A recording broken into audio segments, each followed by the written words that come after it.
महाराष्ट्र में चल रहा ये पॉलिटिक्स, कॉन्स्टिट्यूशन का कैसा मिसयूज किया जा सकता है, इसका बेस्ट एग्जाम्पल हम कह सकते हैं। अभी रिसेंटली महाराष्ट्र स्टेट असेंबली के जो स्पीकर हैं, उन्होंने कहा कि जो एकनाथ शिंदे का फैक्शन है शिवसेना का, वही रियल शिवसेना है और उद्धव ठाकरे वाला फैक्शन रियल शिवसेना नहीं कहलाएगा। और ये सब हो रहा था क्योंकि एक ट्रायल चल रहा था ऑफ 54 एमएलएज ऑफ डिस्क्वालिफिकेशन, और ये डिस्क्वालिफिकेशन होना था अंडर एंटी डिफेक्शन लॉ। तो समझते हैं एंटी डिफेक्शन लॉ क्या है, क्यों इन्हें डिस्क्वालीफाई किया जा रहा था। एंटी डिफेक्शन, डिफेक्शन का मतलब होता है जब कोई इंसान जो एमपी या एमएलए है और वो अपनी पार्टी को एकदम से चेंज करता है। कई बार आपने न्यूज सुनी होगी कि किसी ने कांग्रेस छोड़कर भाजपा में चले गए, भाजपा छोड़कर किसी और पार्टी में चले गए, इसे हम कहेंगे डिफेक्शन। 1967 के बाद क्या हुआ, ऐसा ट्रेंड बनने लगा कि बहुत सारे एमएलएज और एमपीज अपनी पार्टी बहुत ज्यादा स्विच कर रहे थे। अब इसमें होता यूं है कि जब कोई पर्सन सुबह किसी एक पार्टी में, दोपहर में किसी और, शाम तक किसी और पार्टी में, ये पॉलिटिकल इंस्टेबिलिटी क्रिएट कर सकता है उस टाइम की वहां की गवर्नमेंट के लिए, क्योंकि गवर्नमेंट बनी ही है क्योंकि उनके पास मेजॉरिटी है। अब मेजॉरिटी एमएलए उनके पास हो और एकदम से कुछ एमएलए चले जाए तो वहां की सरकार तो गिर सकती है। उस टाइम पर इवन एक गयाराम नाम से मेंबर थे, उन्होंने दिन में 2-3 बार पार्टी चेंज करी तो एक स्लोगन ही बन गया, आयाराम गयाराम। अब ऐसी पॉलिटिकल इंस्टेबिलिटी से बचाने के लिए गवर्नमेंट ने सोचा कुछ रेस्ट्रिक्शंस हमें डिफेक्शंस के ऊपर लगाने पड़ेंगे। तो गवर्नमेंट उस टाइम पर लेके आई 52nd amendment to the constitution in year 1985।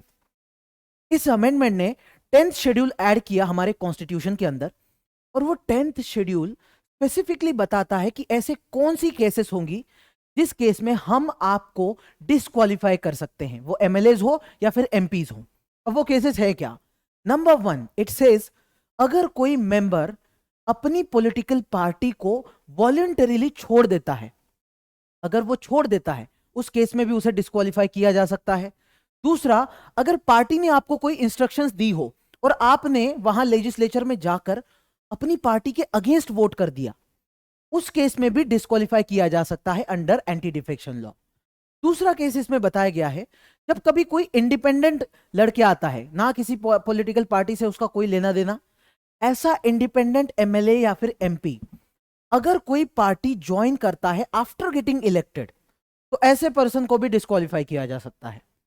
और तीसरा है, अगर कोई नॉमिनेटेड लेजिस्लेचर है, जैसे आप देखते हो कि गवर्नर नॉमिनेट करता है स्टेट असेंबली में, प्रेसिडेंट नॉमिनेट करते हैं आपके पार्लियामेंट के अंदर, ऐसे जो नॉमिनेटेड मेंबर्स हैं, अगर वो 6 महीने के बाद में किसी भी पार्टी को ज्वाइन करते हैं, यानी वो लोग इलेक्ट हो गए, वहां पर अपॉइंट हो चुके हैं, 6 महीने के अंदर वो ज्वाइन करें, उसके बाद अगर किसी पार्टी को ज्वाइन करते हैं, उस केस में उनके अगेंस्ट डिस्क्वालिफिकेशन का प्ली लेके आ सकते हैं पॉलिटिकल पार्टीज। अब देखो, ये केसेस तो इसमें क्लियरली बता दिए गए हैं कि ऐसा होगा, लेकिन कुछ एक्सेप्शन भी दिया है। एक्सेप्शन ये है कि अगर 1/3 members of a political party वो चाहें कि हम इस पार्टी से अलग होना चाहते हैं, अपनी पार्टी अलग बनाएंगे या फिर किसी और पार्टी से हम जुड़ जाएंगे, अगर ऐसा 1/3 मेंबर्स करते हैं, तो उस केस में हम उसको डिस्क्वालीफाई नहीं करेंगे। हम मानेंगे कि ये एक मर्जर है, पार्टी का मर्जर हो रहा है किसी और पार्टी में, तो यहां पर डिस्क्वालीफाई नहीं होगा। बाद में क्या किया गया कि ये 1/3 उतना अच्छा नहीं होगा यार, 1/3 में भी कुछ प्रॉब्लम आ सकती है, तो गवर्नमेंट ने क्या किया, 91st अमेंडमेंट के तहत इसे 2/3 बना दिया। कहा गया कि एटलीस्ट उस पार्टी के 2/3 मेंबर्स फेवर में होने चाहिए ऐसे मर्जर के, तभी लॉ के तहत माना जाएगा कि ये मर्जर है, तो डिस्क्वालिफिकेशन नहीं होगा। अब एक चीज नोटिस करो, अब यहां पर जो डिस्क्वालिफिकेशन का ट्रायल चलेगा वो कोर्ट में नहीं चलेगा, वो चलेगा आपकी असेंबली या फिर पार्लियामेंट के अंदर ही। तो जो स्पीकर है, ही विल डिसाइड कौन डिस्क्वालीफाई होगा कौन नहीं होगा, और स्पीकर के पास कोई टाइमलाइन रखी नहीं गई है। तो ये एक लूप होल है कि स्पीकर जितना मर्जी चाहे इस इशू को लंबा ले जा सकता है। अब अगर हम महाराष्ट्र की केस देखें, एग्जैक्टली हुआ क्या।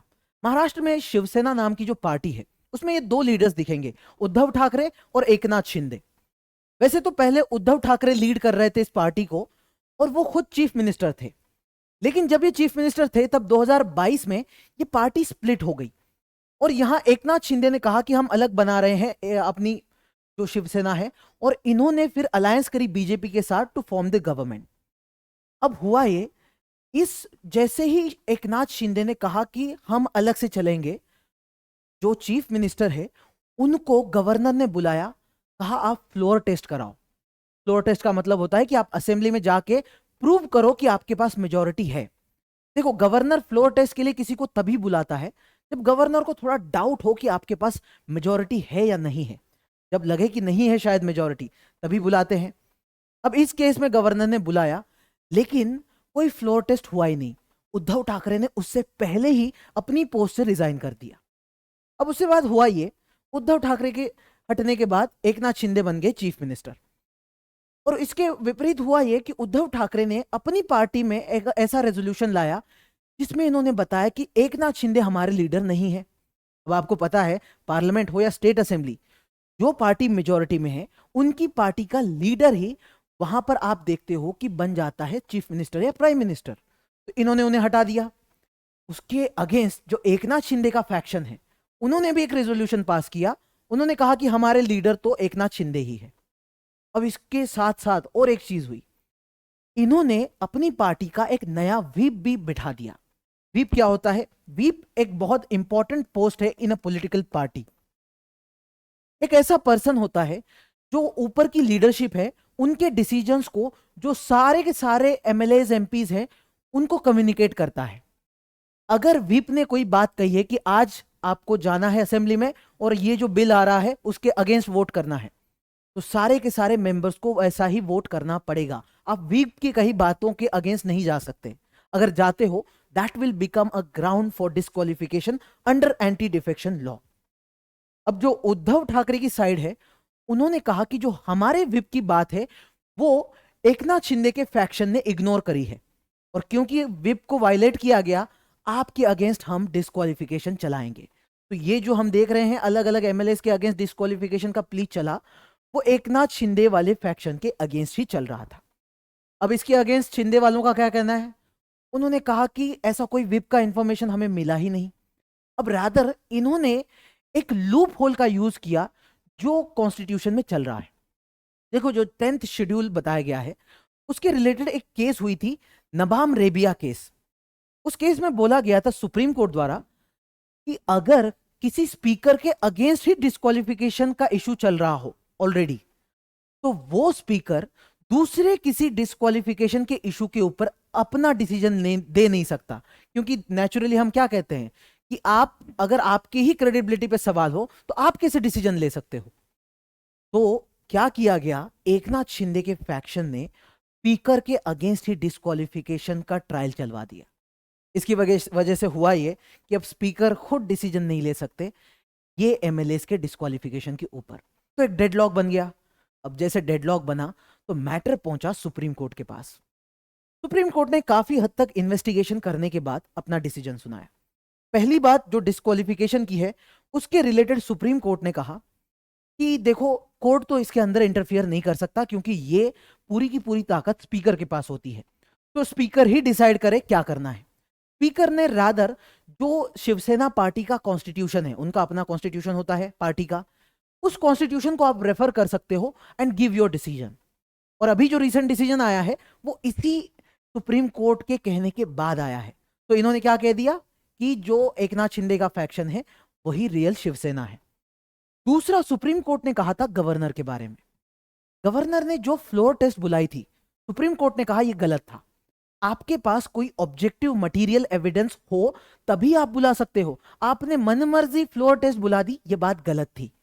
और क्योंकि गवर्नर को यूजुअली काम करना होता है on the aid and advice of the council of ministers, तो क्या काउंसिल ऑफ मिनिस्टर्स ने कोई एडवाइस दी थी कि फ्लोर टेस्ट लो? नहीं। इसलिए इन्होंने गवर्नर की चीज को कहा कि यह तो गलत एक्शन थी, कंप्लीटली इलीगल और अनकॉन्स्टिट्यूशनल। तीसरा, सुप्रीम कोर्ट ने कहा जो शिंदे फैक्शन ने विप अपॉइंट करा था अलग से, इन्होंने कहा यह भी बात इलीगल थी, यह गलत थी। अब आपको लगेगा यहां पर फिर कहीं ना कहीं सुप्रीम कोर्ट उद्धव ठाकरे के फेवर में डिसीजन दे रही है। सुप्रीम कोर्ट ने यहां तक कहा कि हाँ ये बात ठीक है, लेकिन क्योंकि उद्धव ठाकरे ने पहले रिजाइन किया, अगर वो जाकर वहां पर फ्लोर टेस्ट करवा देते और वो हार भी जाते, तब भी हम उनकी सरकार को रीइंस्टेट करा सकते थे। लेकिन उन्होंने क्योंकि खुद ही रिजाइन किया था तो उन्हें हम रीइंस्टेट नहीं कर पाएंगे। बाकी जो एक लूप होल की मैंने बात कही कि भाई स्पीकर के अगेंस्ट डिस्क्वालिफिकेशन आप लेके आते हो, ये कहीं ना कहीं लीगल लूप होल है। सुप्रीम कोर्ट ने कहा ऐसा काम करेंगे कि जो नबाम रेबिया में हमने डिसीजन दिया था उसे अब हम रिव्यू करेंगे फिर से एक बार, क्योंकि इसका मिसयूज हो सकता है बहुत ज्यादा। तो इन्होंने एक लार्जर बेंच को इसका रिव्यू करने को कह दिया है। तो काफी इंटरेस्टिंग केस है ऐसा कह सकते हैं। बाकी और किसके इसके रिलेटेड कोई अपडेट आती है फिर कभी किसी वीडियो में जानेंगे। Thank you so much for watching this video.